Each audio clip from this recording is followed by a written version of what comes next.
Hello, good morning all of you, welcome once again. हमारी class में आप सबका स्वागत है। So we are discussing about reactions of haloalkene. So first reaction we already discuss, nucleophilic substitution reaction. This reaction is completed. Okay, nucleophilic substitution reaction यहाँ पर complete हो चुकी है। So whatever we learn, please revise it. Okay, now the second reaction of haloalkanes. Haloalkanes, this is elimination reaction. Now we are going to discuss elimination reaction। अब हम elimination reaction को discuss करेंगे। Okay, so let's look elimination reaction। see, this is elimination reaction। okay, so what is elimination reaction? see, this is alkyl halide।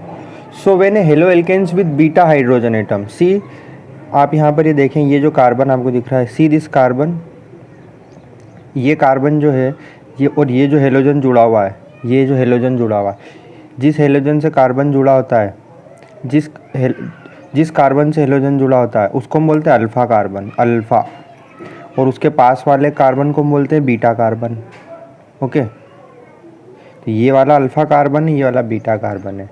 सो क्या होता है, और ये जो रिएक्शन है एलिमिनेशन रिएक्शन, इसके लिए ज़रूरत होगी आपको एल्कोहल की, KOH या कोई भी न्यूक्लियोफाइल चलेगा, KOH और एल्कोहल, तब एलिमिनेशन होगा। अगर एल्कोहल नहीं होगा तो एलिमिनेशन नहीं होगा। Without alcohol there is no elimination. So क्या होगा कि ये जो बेस है, बेस और न्यूक्लियोफाइल, ये जो बेस है यहाँ से ये हाइड्रोजन के ऊपर अटैक करेगा और यहाँ से हाइड्रोजन को एब्स्ट्रैक्ट कर लेगा। ये जो बीटा कार्बन दिख रहा है, इस बीटा कार्बन से हाइड्रोजन को एब्स्ट्रैक्ट कर लेगा।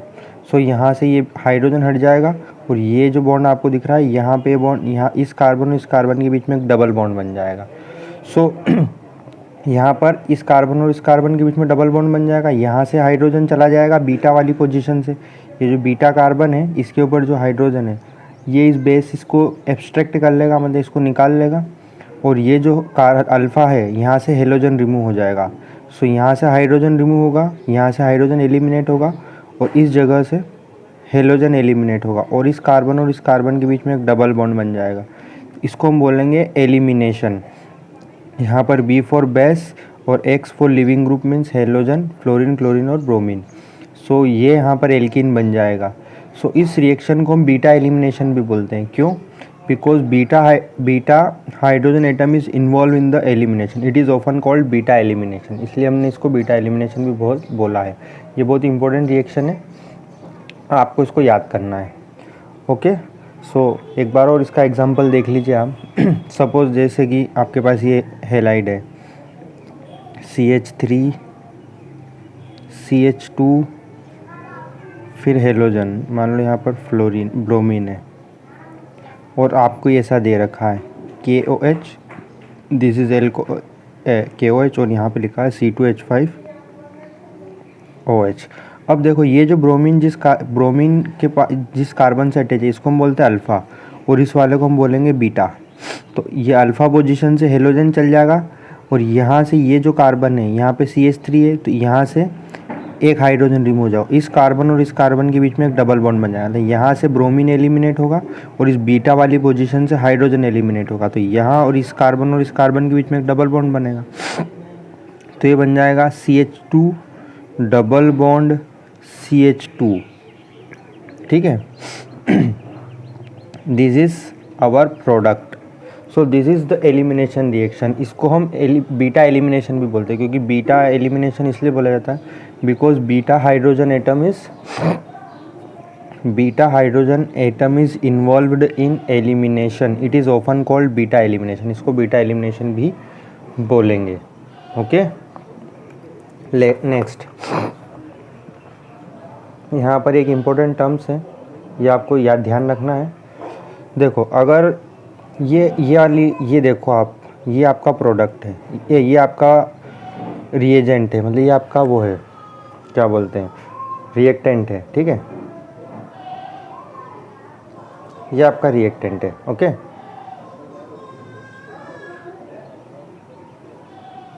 ठीक, ये आपका रिएक्टेंट है। सो इस रिएक्टेंट को सी दिस रिएक्टेंट, ये जो ब्रोमीन अटैच है इस वाले को हम बोलेंगे अल्फ़ा, और इसके पास वाले कार्बन को हम बोलेंगे बीटा।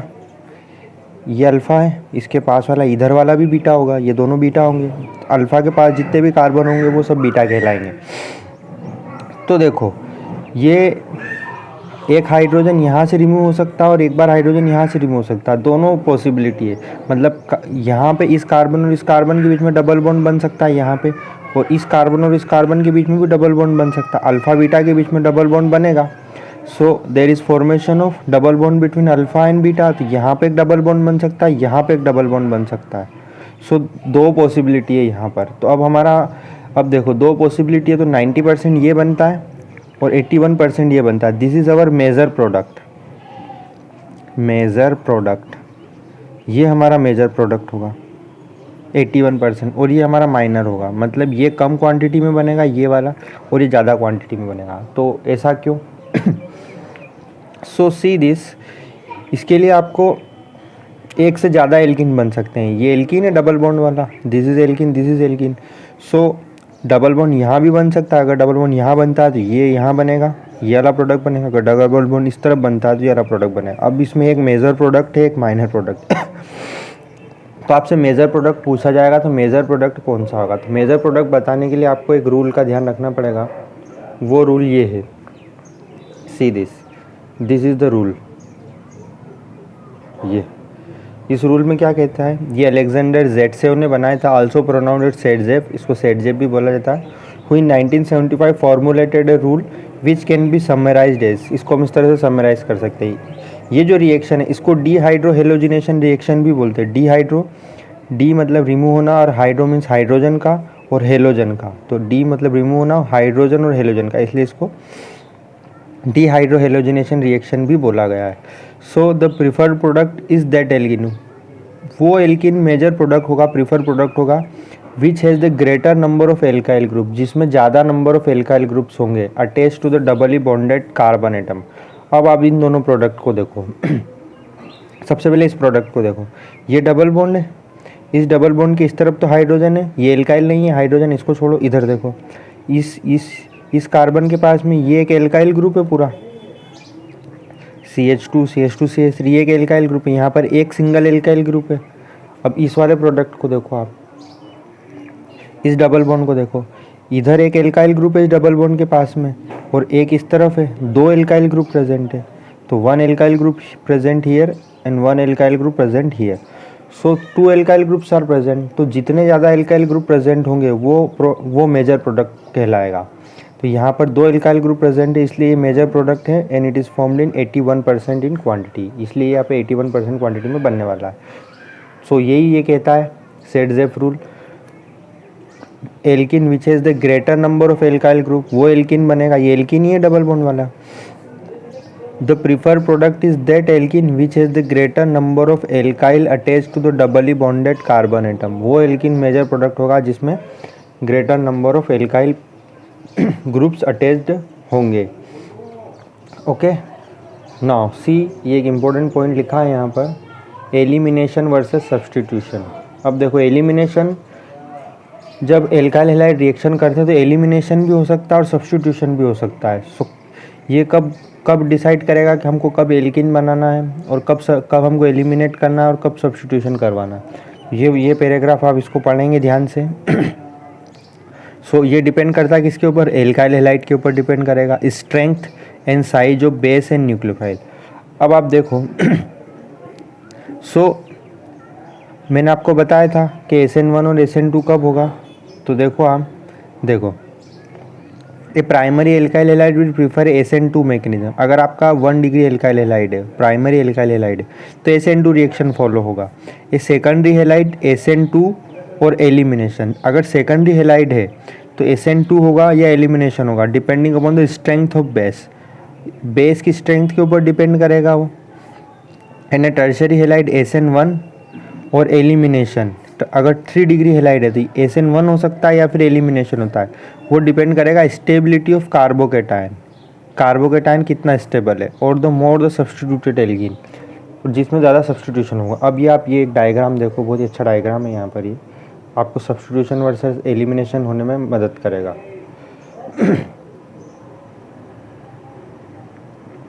देखो सी दिस, यहाँ पर एलिमिनेशन हो रहा है, ये देखिए आप, ये यहाँ पर ये आपका बेस है, ये न्यूक्लियोफाइल है और ये बेस की तरह काम करेगा। ये 3 डिग्री है, CH3 CH3 CH3, और यहाँ पर ऑक्सीजन और इसके ऊपर एक नेगेटिव चार्ज। ओके, सो ये देखो, ये हाइड्रोजन के ऊपर अटैक कर रहा है। यहाँ पर ये कार्बन है, ये हेलोजन है, ब्रोमीन,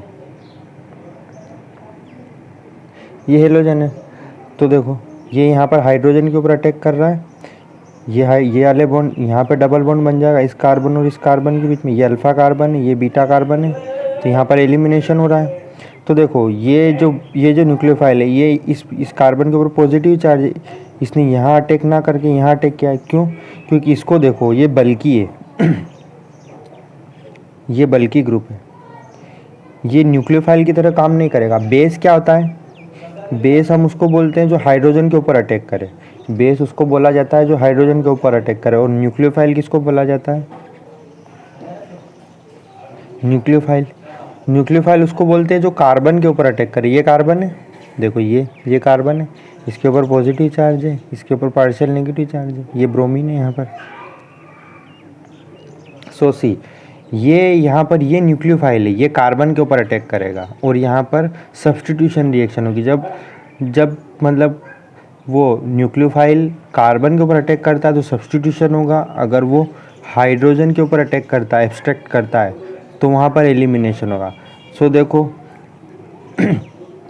ठीक है, तो ये देखो, ये वाला 3 डिग्री वाला है, 3 डिग्री ग्रुप है, ये यहाँ पे कार्बन है, इसकी डिग्री 3 है। ये मतलब बल्कि ग्रुप है, मतलब इसके आसपास बहुत क्राउडिंग है, इसलिए यहाँ ये बीच में घुस के इसके ऊपर अटैक नहीं कर सकता। समझ में आ रहा है? यहाँ पे ये बहुत सारी भीड़ भाड़ आसपास, यहाँ अंदर नहीं आ सकता ये। तो ये हाइड्रोजन को एब्स्ट्रैक्ट करना पसंद करेगा rather than attack on the carbon atom. अब ये देखो, इसके पास भीड़ कम है, तो ये कार्बन के ऊपर अटैक करना पसंद करेगा। ठीक है, तो एलिमिनेशन होगा या सब्स्टिट्यूशन होगा, डिपेंड करेगा, इसके ऊपर भी डिपेंड करेगा ग्रुप कैसा है, ये जो रिएजेंट है ये ग्रुप कैसा है और ये ग्रुप कैसा है। अगर सपोज आपको एल्कोहल दे दे, एल्कोहल में के अंदर रिएक्शन हो रही है, अगर एल्कोहल दे दे तो हमेशा वहाँ पे एलिमिनेशन होने वाला है। ठीक है, अगर if you give alcohol then always elimination is takes place. Okay, now see this, our next reaction, third reaction, which is going to be reaction with metal। अगर हम हेलो एल्केन की रिएक्शन मेटल से करवाएं तब क्या होगा? So most organic chloride, bromide and iodide react with certain metal, ये metal से भी रिएक्शन करते हैं to give compound containing carbon metal bond. Carbon और मेटल के बीच में बॉन्ड बनेगा अगर ये मेटल से रिएक्शन करते हैं। Such compound are known as organometallic compound, और ऐसे कंपाउंड को हम ऑर्गेनोमेटेलिक कंपाउंड बोलेंगे जब ये मेटल से रिएक्ट करेंगे। An important class of organometallic compound discovered by Victor Grignard, बहुत ही मोस्ट इंपॉर्टेंट क्लास है, बहुत इंपॉर्टेंट, बहुत ज़्यादा क्वेश्चन पूछे जाते हैं इससे एग्जाम में, इसको आप याद कर लेना अच्छे से। इसको विक्टर ग्रिग्नार्ड ने 1900 में डिस्क्राइब किया था, डिस्कवर किया था, alkyl magnesium halide. Alkyl group कुछ भी हो सकता है, मैं आपको बार बार बोल रहा हूँ, ये एल्काइल ग्रुप की पहचान करना सीख लें। आप नहीं कर पाए तो फिर ऑर्गेनिक नहीं समझ में आएगी आपको। Alkyl magnesium halide, so R for alkyl, RMgX, ये इसका जनरल फार्मूला। यहाँ आर की जगह कुछ भी हो सकता है, कोई सा भी एल्काइल ग्रुप प्लेस हो सकता है, एंड एक्स की जगह पर हम यहाँ पर whatever group, bromine, fluorine, chlorine, bromine, इसको हम ग्रिग्नार्ड रिएजेंट बोलते हैं। बहुत इंपॉर्टेंट क्लास है Grignard reagent. This reagents are obtained by the reactions of haloalkanes with magnesium metal in dry ether. ये ग्रिग्नार्ड रिएजेंट कैसे बनेगा? देखो, ये हेलो एल्केन्स है, CH3 CH2Br, ये हेलो एल्केन्स है।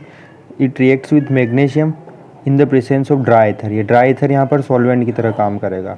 सॉल्वेंट मतलब जिसके अंदर, जिसमें रिएक्शन को घोला जा रहा है। ओके, सो सी दिस, तो देखो ये प्रोडक्ट बनेगा यहाँ पर, ये मैग्नीशियम इन दोनों के बीच में यहाँ प्लेस हो जाएगा और ये ग्रिग्नार्ड रिएजेंट बनेगा। Grignard reagent R, this is R group, RMg, और ये एक्स ग्रुप RMgX। तो ये रिएक्शन कौन कराएगा? Haloalkanes in the presence of magnesium in dry ether. Dry ether होगा तब ये रिएक्शन होगी, और यहाँ पर ये फार्मूला बनाया। ये जो CH3 CH2 इसकी जगह कुछ और भी हो सकता है, जैसे सपोज ऐसा भी रख सकते हैं हम, जैसे मैंने रखा CH Br CH3 CH3, ये भी तो ये एल्काइल ग्रुप है, ये आइसोप्रोपाइल ग्रुप, और ये मैग्नीशियम है, और ड्राई ईथर। ठीक है, तो यहाँ पर अब ये ग्रिग्नार्ड रिएजेंट कैसा होगा, बहुत तरह तरह के ग्रिग्नार्ड रिएजेंट बन सकते हैं। CH3 इधर CH3, और यहाँ पर Mg और Br, ये भी ग्रिग्नार्ड रिएजेंट है। यहाँ पर इस R की जगह हम कुछ और भी ग्रुप प्लेस कर सकते हैं, यहाँ पे फिनाइल ग्रुप भी हो सकता है, ये ऐसा भी ग्रिग्नार्ड रिएजेंट हो सकता है, देखो ऐसा भी ग्रिग्नार्ड रिएजेंट हो सकता है।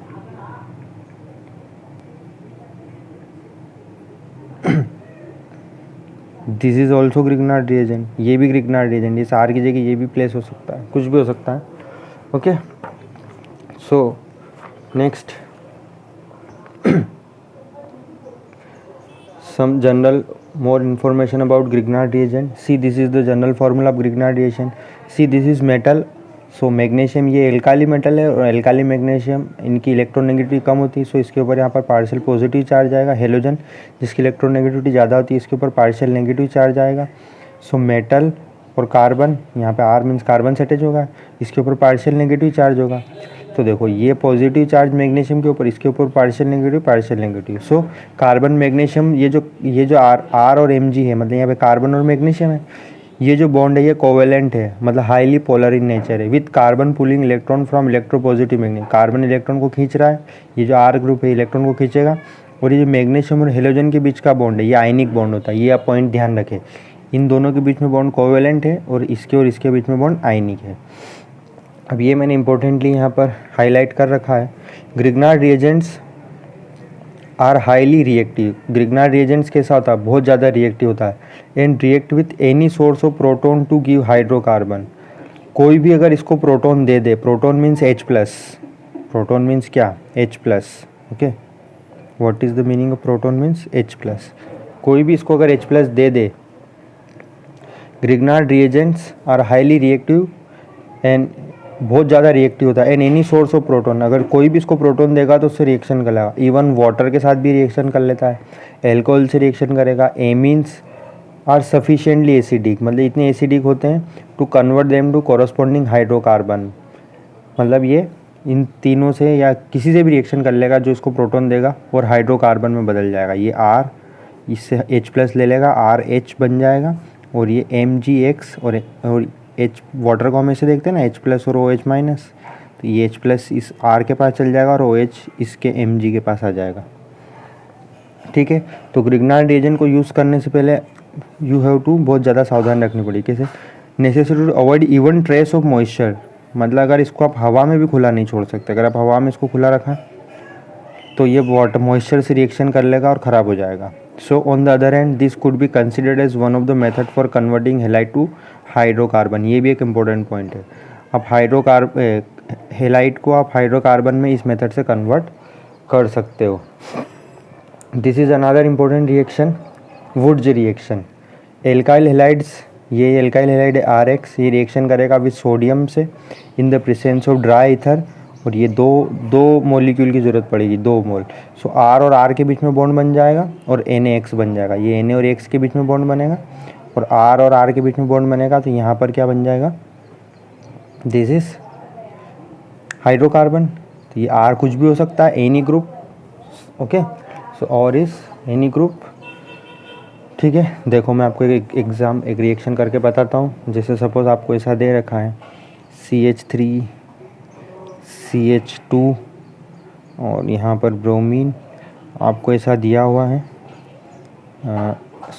सोडियम एंड ड्राई ईथर, ये आपको दे दिया। आप बताओ प्रोडक्ट क्या बनेगा।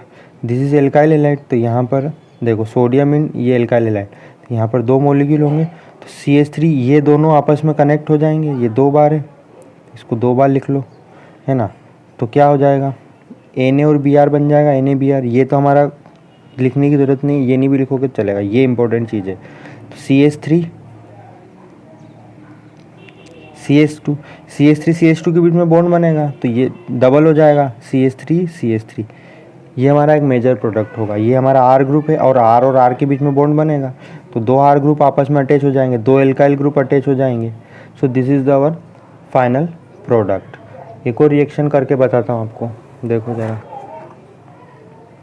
ये देखो, सपोज़ आपको ये दे रखा है CH3 CH3 और यहाँ पर alkyl halide, then sodium and then dry ether. अब आपको पहचान करनी होगी रिएक्शन कौन सी है। This is Wurtz reaction, sodium dry ether. देखो सोडियम इसकी पहचान है, ड्राई ईथर, और ये एल्काइल हैलाइड तो है ही सही, ये तो आपको देखना है, ये 2 डिग्री है alkyl. This is our R group, isopropyl group है, तो ये 2 आइसोप्रोपाइल ग्रुप आपस में अटैच हो जाएंगे। कैसे अटैच होंगे, देखो CH3 ये आगे वाला एज इट इज़, फिर एक और ऐसा कैसे इससे जोड़ दो CH3 यहाँ पर ये इस तरह से प्रोडक्ट बनेगा ये, और यहाँ पर NaX या जो भी फ्लोरीन क्लोरीन ब्रोमीन जो भी दिया है वो। सो ये बहुत ही इम्पोर्टेंट क्लास ऑफ रिएक्शन है, आपको इसको ध्यान रखना है। Understand what I am saying? Okay, so आप ये ध्यान रखें, एलिमिनेशन रिएक्शन और रिएक्शन विथ मेटल, ये बहुत ही इंपॉर्टेंट है। ये इसको as it is word to word पढ़ें और रिएक्शन पहचानने की कोशिश करें, और फर्स्ट ऑफ ऑल आपकी NCERT बुक परचेज़ कर लें। ओके, इसी में से सारे क्वेश्चन आते हैं। ओके, तो जो भी हमने सीखा है प्लीज़ इसके नोट्स ज़रूर बना लें, और इस बार आपको क्वेश्चन आंसर नहीं, ये जो नोट्स दे रहे हैं इन्हीं को याद करना है, इन्हीं को अच्छे से समझना है। ओके, इनको मगअप कर लें फुल्ली। अगर आपने इनको मगअप कर लिया तो क्वेश्चन सॉल्व होने में ईजीली रहेगा।